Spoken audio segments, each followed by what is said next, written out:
മണ്ണൂതി മാറ്റിയ ഞാവൽ പഴത്തിനു പുസ്തകം പെറ്റ മയിൽ പീലി.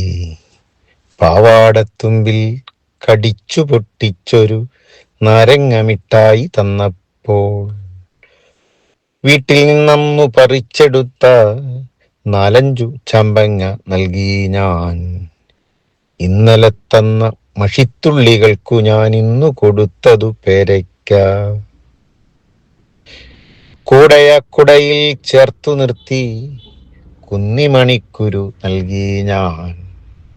പാറയിൽ കേറി പറിച്ച പച്ച പാതി ഒടിച്ചു കൊടുത്തപ്പോൾ പകരമെനിക്കവൾ വച്ചു നീട്ടി പാതി കടിച്ചൊരു നെല്ലിക്ക. പാറയിൽ കേറി പറിച്ച പച്ച പാതി ഒടിച്ചു കൊടുത്തപ്പോൾ പകരമെനിക്കവൾ വച്ചു നീട്ടി പാതി കടിച്ചൊരു നെല്ലിക്ക.